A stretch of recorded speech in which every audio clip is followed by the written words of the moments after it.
ce doggy bag, qui s'appelle Heartbreaker, raconte le parcours d'une jeune femme tueuse de vampires. L'histoire a lieu à Los Angeles et commence sur un tournage X. Donc je ne vais pas vous révéler tous les détails, mais voilà, c'est une histoire qui se décline en 3 chapitres, et chaque chapitre est illustré par un dessinateur différent. C'est ce qui fait aussi l'originalité de cet album, c'est qu'il y a 3 visions différentes, mais avec un personnage que l'on voit évoluer du début à la fin, et qui est un personnage extrêmement sombre, que j'ai créé, coécrit avec Run, qui est ici présent. On s'est rencontrés simplement.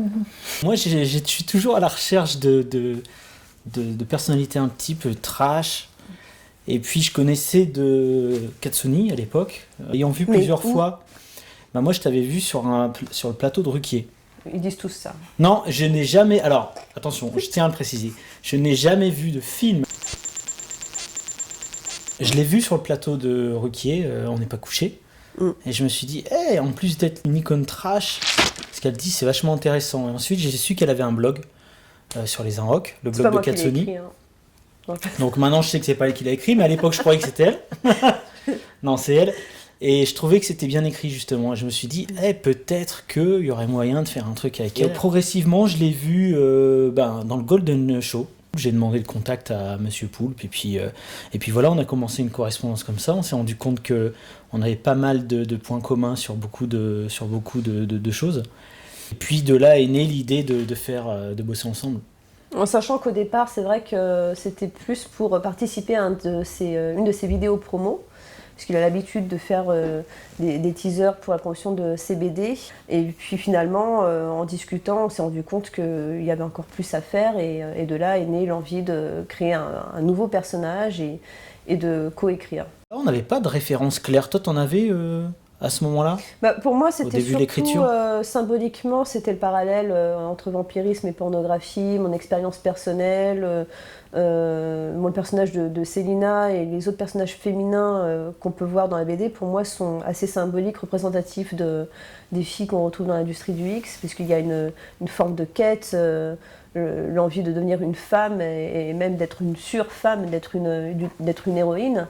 Donc pour moi, c'était plus ma vraie référence, c'était mon expérience d'actrice et de femme, finalement. On s'est beaucoup écrit, on s'est beaucoup parlé.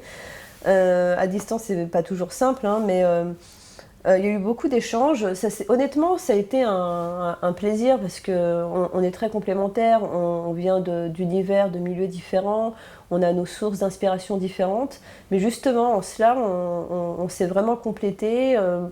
Moi, j'ai peut-être apporté une certaine dimension psychologique. Lui, il a vraiment, forcément, c'est son métier, il a cette expérience-là, il a une vision peut-être plus globale, voilà, la capacité à mettre en scène. Donc voilà, ça s'est fait par pas mal d'échanges. Finalement, la difficulté a été plus après dans la représentation, en fait, dans l'image, parce que forcément, quand on écrit quelque chose, on le fantasme, on a son propre petit film dans la tête, et puis quand on le voit en image, forcément, il faut accepter l'artiste, faut lui laisser la possibilité de s'exprimer, c'est aussi ça l'intérêt. Être représenté en dessin, c'est génial, c'est clair que c'est un honneur, en fait, tout le monde n'a pas cette chance-là. Bien sûr, des fois ça fait bizarre parce qu'on ne se reconnaît pas forcément. C'est un personnage fictif qui est inspiré de moi et de mon expérience, mais ça reste un personnage fictif. Donc au cours de l'album, on a trois chapitres, 3 illustrateurs différents, et donc 3 visions différentes, avec un personnage à chaque fois avec un physique, un visage différent. Au début, je voulais vraiment que le personnage ressemble à Céline. Et au fur et à mesure, j'ai laissé tomber un petit peu cette idée, parce que je me suis dit, ça sert à rien. Les mecs, ça les bloque complètement. Donc je leur ai dit, écoutez les gars, vous faites vous dessinez Céline de la manière dont vous la ressentez au fond de vous. Et tant pis si elle ne ressemble pas tout à fait, il y aura certains gimmicks qu'on va retrouver. Le tatouage de l'alarme rouge, un peu la coiffure, les yeux, les cheveux noirs, la tenue, et encore. Pour le reste, allez-y comme vous le ressentez, parce que là, on bloquait un petit peu, quoi. Et du coup, je suis content de ça, parce que je trouve que ça donne au personnage plusieurs facettes intéressantes et tu le ressens au travers des actes de manière différente et je trouve que c'est bien.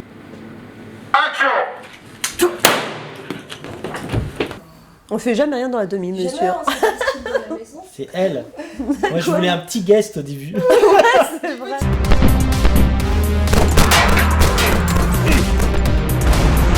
Certes, j'ai tendance à aller dans l'extrême. Mais bon, c'est aussi... c'est ma nature, mais on s'est bien entendu là-dessus aussi, on s'est fait plaisir. Hein. Puis Florent Maudou l'a bien entraîné aussi. Hein. Ouais.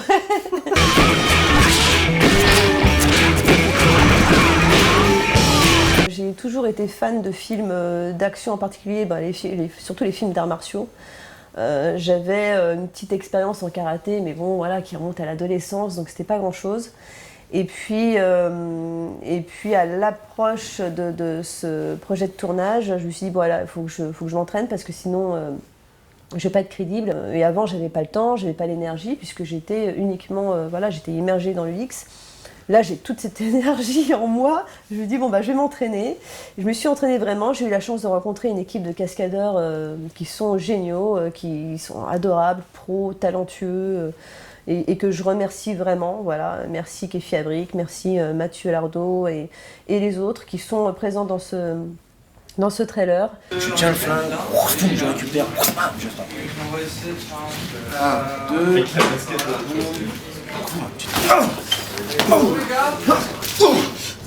Donc la BD en soi, c'est une nouveauté, c'est une première expérience en termes d'écriture, mais le teaser aussi est vachement représentatif pour moi, il signifie beaucoup et ce n'est que le départ finalement.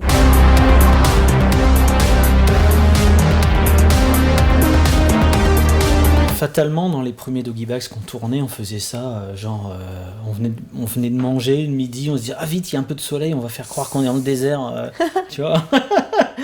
Donc hop, avec John et tout, on se dépêchait, on filmait, on faisait ça vraiment sur le parking d'Ankama avec des bouts de ficelle, quoi.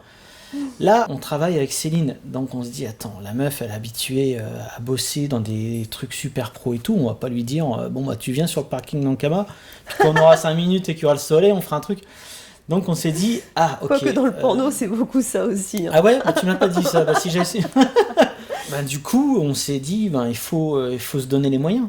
Et Céline, au fur et à mesure qu'elle discutait du trailer, je me disais, non mais attends, on est en train de faire Matrix 4 ou on fait un trailer Doggy Bags. Et au final, je me suis dit, pourquoi pas la suivre sur ce coup-là, et puis on va voir ce que ça donne. Sur le plateau, je t'avoue que c'était le stress total, parce que moi, c'était une première aussi. Mais globalement, il y avait vraiment une motivation, on avait envie de faire les choses, les mecs aussi, Céline, nous tous. Et puis on l'a fait d'une certaine manière, toujours dans des conditions presque de bout de ficelle, mais avec un peu plus d'ampleur et d'ambition.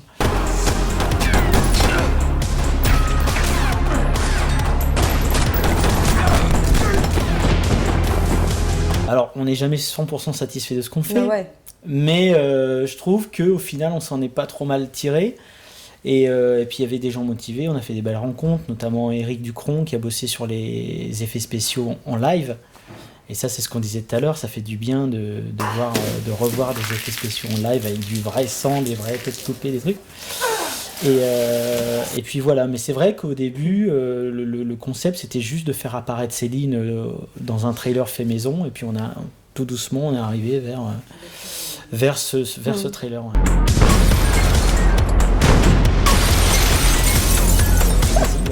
Non, mais ce qui est drôle, c'est qu'en fait, à un moment donné, j'ai deux des cascadeurs, justement. Il y en a un qui était habillé en flic. Et donc, il avait une paire de menottes. Et donc, un des cascadeurs les met, forcément. C'est toujours tentant. On voit des menottes, on les met. Et il dit, t'as les clés ? Non, les gars, me dites pas que vous avez mis les menottes. Et je dis, pourquoi t'as pas les clés ? Non, j'ai pas les clés. Et donc ils sont allés chercher une scie, alors t'avais des étincelles comme as. Ouais. Et je dis ils vont se couper le bras, tu vois. T'inquiète pas, genre ils ont l'habitude de couper des menottes. Il s'en est sorti. Et au final, tu m'as quand même annoncé hier. Hier, en fait, un moment je range les chemises et tout, après le tournage, et d'un coup je regarde la petite poche intérieure de la chemise de flic, il y avait les clés, tu vois. Mais je l'ai pas dit tout de suite parce que bon voilà. Mais je me suis dit ah non. Les coups de stress. Et moi, pour dire donc quand même ce côté un peu bout de ficelle. Moi, à un moment donné, je me suis retrouvé à conduire le camion, tu vois, un camion de je sais pas combien de litres derrière. Bon, bref. Le matin du tournage. Le matin du premier jour de tournage. Et je fais 3 fois le tour du pâté de maison pour que quelqu'un vienne m'aider à me garer, parce qu'il fallait garer ce putain de camion. Ce bip de camion. Et tout le monde est en train de sortir les trucs. Donc je dis, c'est pas grave, je vais y aller tout seul, tranquille. Je commence à vouloir me garer. Et là, dans mon rétro, je me dis, tiens, on dirait que je viens de foncer dans des cartons. Tiens, il y a un gros liquide bleu qui sort des cartons. Merde, c'est une voiture. Et c'est une voiture. Et j'ai, comme du papier d'alu, quoi. Tout l'avant d'une Twingo. J'ai massacré la Twingo le premier jour de tournage. Non, alors du coup, je te jure, je suis arrivé sur le tournage, c'était comme ça, on n'avait pas encore tourné un truc. Enfin bref, il y avait... Bon, bref, c'est vrai qu'il y a eu pas mal de stress. Il y avait pas mal de stress. Beaucoup de temps, non. Moi, je me retrouve. Forcément, j'ai pas pensé à ça. On s'entraîne sur du tatami et le jour du tournage, on est en botte sur du carrelage qui glisse et je dis merde, mais si je dois courir avec le katana et que je me vautre, mais là c'est quand même super dangereux. Donc, faut s'adapter dans ces moments-là. Donc, ça a été, c'était une super première expérience en termes de combat, de cascade. Et ouais, il y a quand même des risques, quoi. En fait, à chaque fois que je devais commettre une erreur, c'est toujours le même. Le pauvre, il y a eu un blessé sur le tournage. Et on peut dire, c'est génial. Ça a toujours été le même. Bon, il n'y a pas eu de gros blessés. La fin du dernier acte nous fait comprendre que c'est vraiment un début, quoi. En tout cas, on est inspiré. Mon nom est Célina. Je suis Heartbreaker. Et ceci est mon histoire.